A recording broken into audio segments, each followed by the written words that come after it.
हमारा जो अब ये नेक्स्ट टॉपिक जो हम सीखने जा रहे हैं वो डीएनएस की डिटेल है, उसका इंपॉर्टेंट है। पहले आप स्ट्रक्चर देख लो, मैं आपको बताता हूँ स्ट्रक्चर क्या है। ये डोमेन जो स्ट्रक्चर है वो डोमेन का स्ट्रक्चर, डोमेन नेम सिस्टम में जो आप डोमेन वर्ड है ना उसका स्ट्रक्चर है। सिर्फ इमेज देख लो पहले, उसके पहले मैं आपको बता दूं और एक इमेज। अगर ये ब्लू कलर की जहाँ पे आप सर्कल देखोगे वो रूट डोमेन कहलाता है। अगर आप ऑरेंज कलर की है जो ये ऑरेंज इस टाइप, वो टॉप लेवल डोमेन है। और अब वाइट कलर का जो सर्कल होगा वो सेकंड लेवल डोमेन है। सो टोटल 3 टाइप के डोमेन होते हैं, इसकी मदद से हमको पता चलता है। डोमेन्स जो आप डॉट कॉम जो करते हैं ना, हमको डोमेन लेना है, गो डैडी से डोमेन लेना है, डॉट कॉम या डॉट इन की डोमेन लेनी है, ये सारा तो वो जो डोमेन है उसकी रिगार्डिंग हम बात करेंगे, उसकी रिगार्डिंग ही है। सो टोटल 3 डोमेन है, root domain, top level domain and second level domain, ठीक है ना। सो स्ट्रक्चर में वापस आते हैं, हर एक चीज़ रूट लेवल डोमेन में ही जाएगी, ठीक है ना। वहाँ से शुरुआत होती है, उसका ओरिजिन है रूट डोमेन से ही, ठीक है ना। रूट डोमेन सबसे पहले आता है, उसके नीचे जब देख सकते हो .edu, .com, .gov, .mil, ये सारे जो है वो डोमेन्स हैं, ठीक है ना। डॉट वाले जो होते हैं वो सारे, जैसे हमने अगर आपने लिनक्स या टर्मिनल अगर आप यूज़ कर रहे होगे तो आप रूट लेवल को जाना होता है तो आप डॉट स्लैश करते हो, ठीक है ना, डॉट स्लैश, ठीक है ना। तो डॉट वाला जो इंपॉर्टेंट है वो रूट इसका मतलब होता है वो रूट है, रूट मतलब ओरिजिन, ठीक है ना। सो .edu, .com, gov, mil, ये सारे के सारे जो है डोमेन्स जो हैं वो रूट लेवल डोमेन के अंदर आते हैं, ठीक है ना। सो आप सबसे पहले ये देख रहे हो, ये सारे के सारे ऑरेंजिस कलर में जो भी है। सो मैं अगर नेक्स्ट में जाऊं तो आप ऑरेंजिस में मतलब क्या, ये टॉप लेवल डोमेन कहलाते हैं। सो रूट लेवल डोमेन क्या है, रूट लेवल डोमेन आप स्क्रीन पे देख लो, ये रूट लेवल और ये edu.com, gov, mil ये होते हैं टॉप लेवल डोमेन। फिर उसके नीचे क्या है, वाइट कलर का जो आप सर्कल देख रहे हो ना, वो सारे के सारे होंगे second level domain. So structure start होता है रूट लेवल, फिर टॉप लेवल, फिर सेकंड लेवल, ऐसे स्ट्रक्चर है, ठीक है ना। सो .edu है तो वो .edu वेबसाइट में MIT की वेबसाइट हो गई, या फिर आप पर्टिकुलर आपकी मान लो कि गुजरात यूनिवर्सिटी की, गुजरात टेक्नोलॉजिकल यूनिवर्सिटी की, दिल्ली यूनिवर्सिटी, फिर नेशनल IIT की वेबसाइट जो है IIT की, ये सारे एजुकेशन वेबसाइट है वो .edu करके। अब ये इसका मतलब क्या है कि जैसे ही हम पता चलता है ना कि .edu है तो हमको तुरंत लाइट हो जाता है कि ये एजुकेशनल वेबसाइट है। ये जस्ट लाइटिंग पर्पस पे है कि भाई इसका मीनिंग क्या है एक्चुअल में, ठीक है ना। जैसे .com, तो .com में क्या है, जैसे facebook.com, google.com, amazon.com भी होता है, ठीक है ना। तो ये ब्राउज़र हमको वेबसाइट से पता चल जाता है कि कॉमर्शियल वेबसाइट है। जैसे कि हम कोई पर्टिकुलर इंजीनियरिंग डिपार्टमेंट में जाए जहाँ पे कोई मोटर कार बन रही है, ठीक है ना, तो हमको ये पता चल ही जाएगा यहाँ पे मैकेनिकल का ही काम होगा, ये मैकेनिकल डिपार्टमेंट है। अगर आप कोई दूसरे डिपार्टमेंट जाओ जहाँ पे सारे के सारे कंप्यूटर्स पड़े हैं, ठीक है ना, अच्छे से प्रोग्रामिंग सब लोग कर रहे हैं, तो आपको पता चल जाएगा ये कंप्यूटर डिपार्टमेंट है। सो कॉम ये एजुकेशनल मतलब अंडरस्टैंडिंग पर्पज़ के लिए कि अगर आपको NGO चलानी है या फिर आपको कोई एजुकेशनल वेबसाइट आपको बनानी है तो आपको .edu ही लेना पड़ेगा, ठीक है ना। जैसे .gov है तो gov मतलब गवर्नमेंट बेस पे, ठीक है ना। तो ये आपको हमको पता चल जाता है कि गवर्नमेंट की वेबसाइट है जो भी है, आपको वेबसाइट के एंड में देखोगे इसरो, नासा, ये सारे। MIL मतलब मिलिट्री बेस पे, उसकी भी अलग से वो गवर्नमेंट में अंडर में आती है तो भी GO की जगह मिलिट्री बेस की वेबसाइट में डालते हैं। तो आर्मी है, वो सारे के सारे आर्मी वेबसाइट जो अपने बनाते हैं वो मिलिट्री बेस पे, तो .mil है, ठीक है ना। तो ये पर्टिकुलर डोमेन है, ये .edu, .com, .gov ये इनको बोलते हैं डोमेन, इसी को ही डोमेन बोलते हैं। अगर आपको डोमेन लेना हो तो आपका जो पर्पस क्या है उसके हिसाब से आपको डोमेन मिलेगा। अगर आपको कॉमर्शियल पर्पस है, बिजनेस करना है या फिर आप मार्केट में जाना है तो .com है। अगर आप कंट्री वाइज देखना चाहो तो इंडिया है तो .in होगा।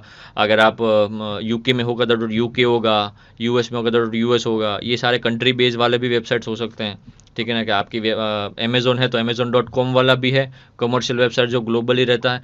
इंडिया के लिए .in वाला भी है। सो कंट्री बेस वाइज भी उसने लिखा है, ग्लोबल बेस वाइज भी उसने लिखा है। तो ये डोमेन के पार्ट पड़ेगा, हम नेक्स्ट में देखेंगे कि .in, .com का कैसे पार्ट होता है, ठीक है ना। सो हमने डोमेन स्ट्रक्चर देखा, पहले रूट लेवल आता है, फिर टॉप लेवल आता है। टॉप लेवल में सारे के सारे आ गए, ठीक है ना, edu ये सारे याद रखना। सेकंड लेवल डोमेन में जो हम डोमेन लेते हैं वो कि भाई हम कॉमर्शियल वाले हैं तो कॉमर्शियल वाले हम सेकंड लेवल डोमेन है, फिर डोमेन लेंगे फिर वो टॉप लेवल में जाएगा, ठीक है ना।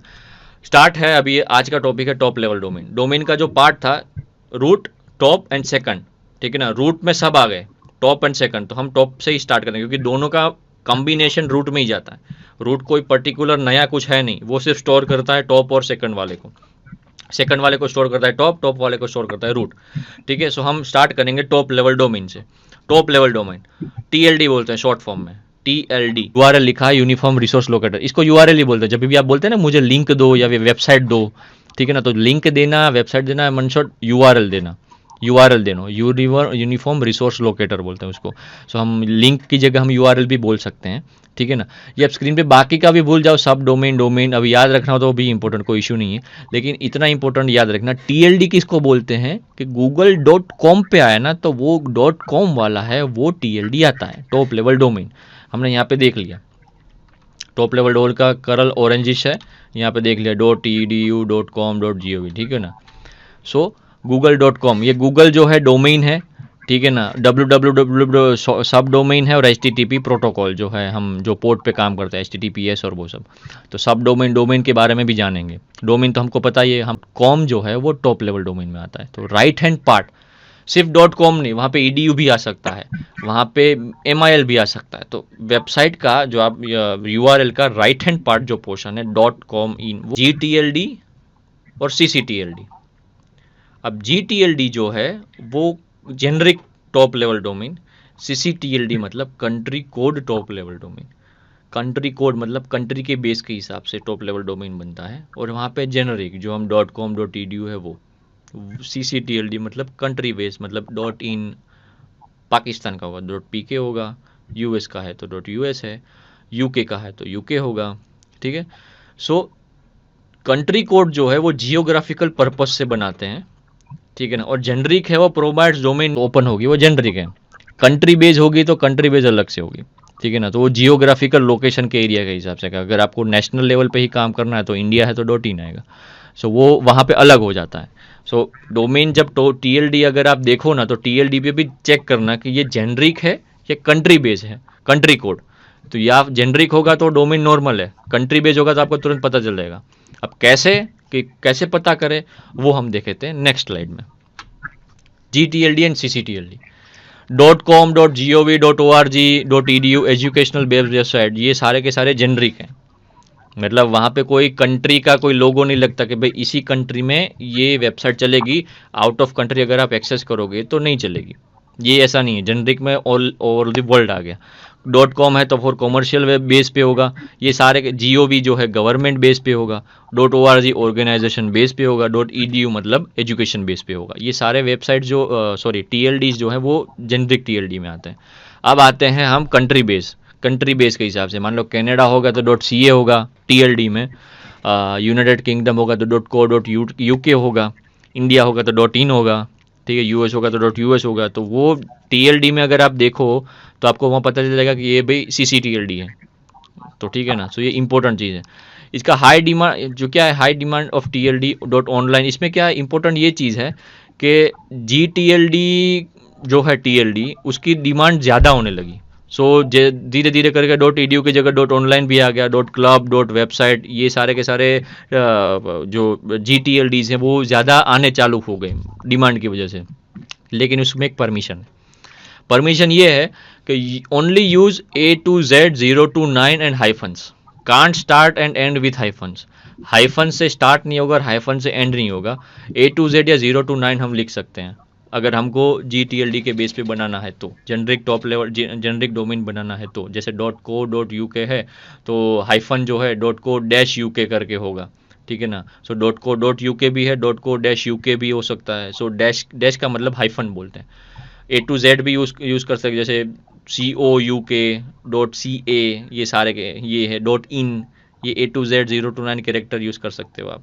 तो इसका परमिशन है, हाइफन से स्टार्ट नहीं होगा और हाइफन से एंड नहीं होगा। मतलब -CA मतलब .-CA, .-in, .-org, .-com, ये डैश वाला जो है उसको हाइफन बोलते हैं।